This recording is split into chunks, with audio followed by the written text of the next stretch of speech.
Hey there YouTube, Heir of Carthage back on the Poland campaign. So if you love Poland, you are in for a treat. I've actually been traveling over the weekend, so I haven't had a chance to make any videos yet this week. And so if you're wondering why I haven't been on here, that's why. And so I am attempting to make you another Poland campaign video. Some of you may have wanted another game. If that's the case, sorry, you're just going to have to be patient and wait. There's not much I can do about that. You can see that I was training armies there, and I know that we need to work on our economy, but I really need to train troops because Austria is amassing on my borders, and then I really need to get rid of Courland since they're kind of in behind me. I could try and sign a peace treaty with them, but I really don't feel like that's appropriate after what they've done to me. So I'm just going to try and maintain my defenses there, and we'll see what I can do. But we definitely need to prepare for an invasion by Austria. So I'm going to try and bolster my army that I had in this region, get it rebuilt. Let's go ahead and end the turn. The Ottomans are at war with me. So things are a little bit dicey at the moment. We really need to kill Austria as they're a very immediate threat. If we can kill them, then that'll give us one huge enemy down, and it will allow us to, I guess, gain more territory so we have more economy as well, and then at the same time not, like I said, not have that major enemy there. We have to watch out for the future because we could be facing opponents such as Sweden, and Sweden historically put a lot of hurt on Poland, so someone we'll want to be careful of. And the Ottomans are at war with me, and so we'll need to keep an eye on them in the south as well. So there is rebellion in Transylvania. Not exactly what we want, but we have it, whether we like it or not. So we have lots more troops here. I'm going to march them up to East Prussia so that they can meet up with this general, and I'll use these troops to go defeat the Courlanders. So there they go. This army I'm going to have to keep close to my own borders in order to fight off Austria. So I'm going to train a few more units of line and some cav. This army is in some bad need of cav. I don't think I have much, so again, that's going to take its toll on our economy, but that's pretty much what we're going to have to deal with at the moment. I'm going to see I have enough money to improve this weaver's cottage. That'll add a little bit to our economy. Let's go ahead and end this turn. And you don't want to leave Warsaw undefended because it's an easy march for the Austrians, and as many troops as they have down there, they could cause me a lot of trouble. In fact, here they come doing a raid on my school, which is very irritating because I was almost done researching ring bayonets. Look at all those Austrian armies on the left side of your screen there. That's what I'm talking about. That's why you have to get rid of Austria. The computer, when you put the campaign on hard, it's kind of fun because there's more armies, but don't be fooled. They don't have more armies because they're managing their economy better. The AI just gets lots of money bonuses, and so they can train a ton of troops, and it really has no detrimental effect on their economy.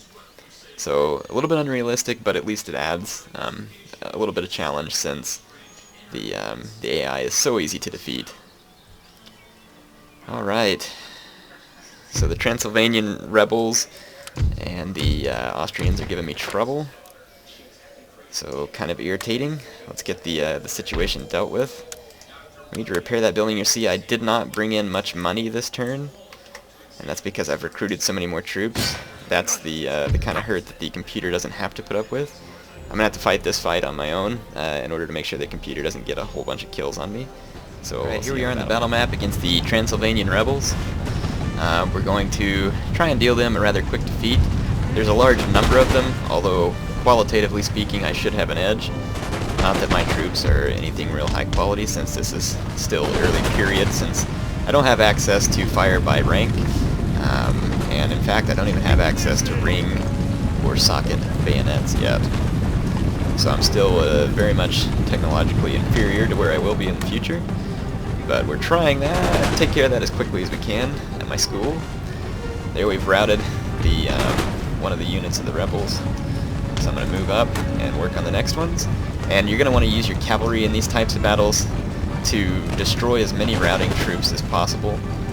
Because if you don't, then the rebels will just run away with little ragtag groups of men, and they will raid your farmland and your buildings and villages and stuff and just cause you a whole lot of monetary damage. So you want to do the responsible thing here and pretty much destroy these guys. My cavalry got snagged there and they shouldn't have, so I'm going to redirect them. That unit routed though, because they're such high quality. They do have a unit of militia here making a run for my cav though to take some shots. So I'm going to temporarily leave that area. If my cavalry respawn, there they go. I don't want to let them get any shots on my cav and kill my general or get some kind of cheap something or other, so there's my pikes, putting them into melee. I really like to make use of those pikes in these early period battles.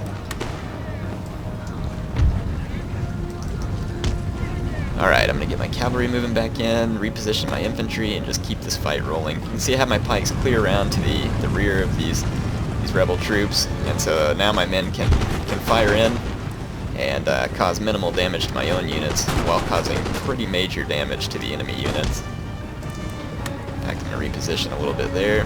The enemy general has died. That's what that little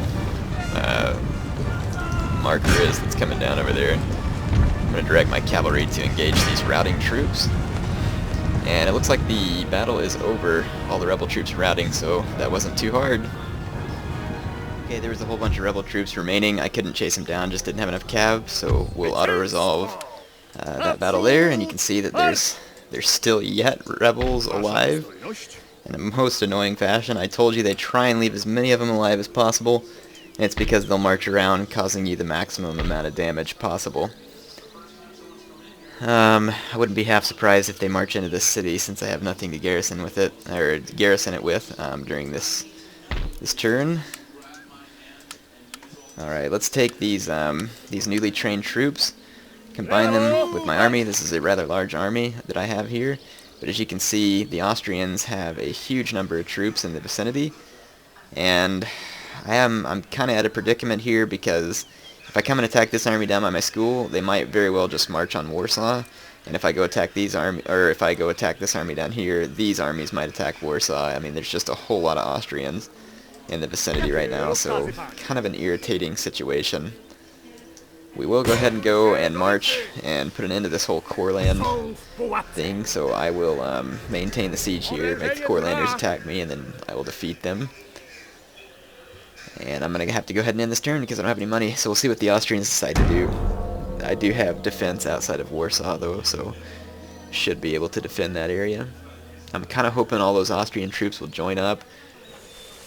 And there they are doing typical AI tactics, which is to deprive you of money by pretty much looting all of your buildings. It's extremely effective and extremely hard to counter because they're going to have way more little armies than you. And when you march out to defeat them sometimes, then they'll march around you and take your city. It's a very irritating practice. Alright, so some of you might be interested in an update on Patchy. I'm told that he is now in physical therapy, which at the time, in order to motivate their patients to heal quicker, they had to use some alternative means that I will describe once we get here. We are on the battlefield. We're going to fight off the armies of Courland, which consist of many units of armed citizenry. Here I'm going to try and attack some of their cavalry, which is threatening my flank. I cannot form squares as I have not yet researched that technology, so your best bet is to try and shoot the cav as much as possible. I don't even have ring bayonets finished because the Austrians were so kind to come attack my school. So I have a lot of stuff to get done before I can really effectively fight off cavalry with line infantry. But here I'll just go ahead and start shooting them down, and you can see the AI is smart enough to just let me shoot them down. If by smart enough I mean obviously stupid enough. So here's the mighty cavalry tactics of Courland.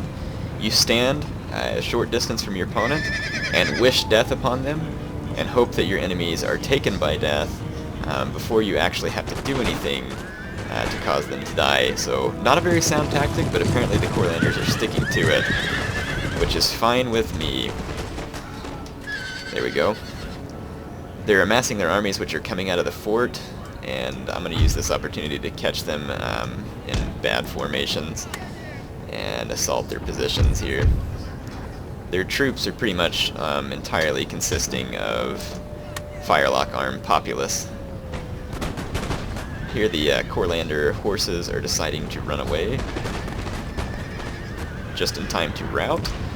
So there we go, I was able to take out those horses. They do have another unit out on this flank though that I'm going to have to keep an eye out for. I can use my general's bodyguard to countercharge some of the Courland horses, but you know, you got to be careful. You don't want to lose your general because it's just more money you're going to have to spend to replace him if he dies.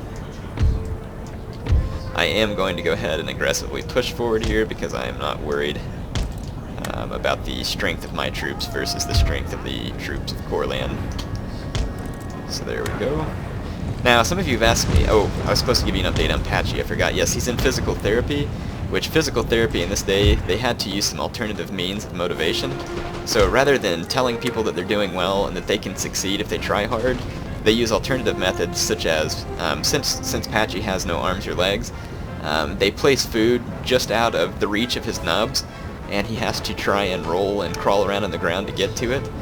They say that he's doing quite well, and that yesterday he actually almost got something to eat, but just before he was able to roll over to the bowl and start to lap it up with his tongue, a stray cat came and got his food. But you know, if you keep wishing Patchy well, I think he'll be able to learn how to deal with life after having lost all of his limbs and most of his blood. But in any case, there's your update on Patchy for this episode, and who knows, maybe you'll see some of his friends and family in the campaign. In fact, some of these people down here kind of look like him, so maybe relatives. Of course, if Patchy is breeding at this kind of rate, it's probably not a good thing for society. Alright, so you can see that my line infantry is making short work of this Courland rabble here, especially since I have them outflanked. I hear some cannons going off somewhere. I wasn't aware the Courlanders had any cannons on hand, but they must. Oh, here they are. Yeah, hiding in plain view. Yeah, so they have a couple of units of militia, and then again, mostly just firelock armed citizenry, and they'll be easy pickings for my line infantry, to say it in a southern manner. I'm just going to push these troops up forward.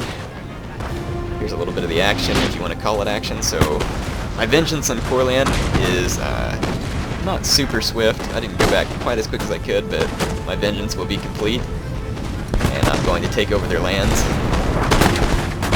Since they were a greedy protectorate and came and stole my territory, they're gonna have to pay the price.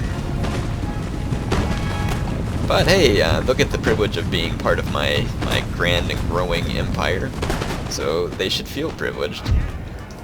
Here's some cav that's attacking me in the flanks, this crappy provincial cav. But since I can't form a square and I don't have bayonets, this cav will do about as good as it can do for crappy cav. I'm just going to tell my men to fight. I really don't want to have to fix my plug bayonets because then my men will no longer be able to fire. So, no cavalry was killed. Give you some idea of the crappy nature of my melee attacks without bayonets. Move up these troops here. Yeah, this battle's pretty much over. I don't know what else you want to see here because there's really not much going on, so I'll just quit wasting time and I'll see you back. Alright, so we've now exacted our revenge on the Courlanders. I think some of them are still holed out in their city here because I didn't kill all their troops, but it's still giving them a good chance of winning for some reason, even though I just defeated them. You tell me why you think that they're being given the benefit of the doubt on that, so I guess I'm just going to have to maintain the siege for longer. I'm not sure how long they can hold out. 3 more turns at the most. I don't have much money, and that's because I have a lot of troops and a whole lot of enemies all over my territories.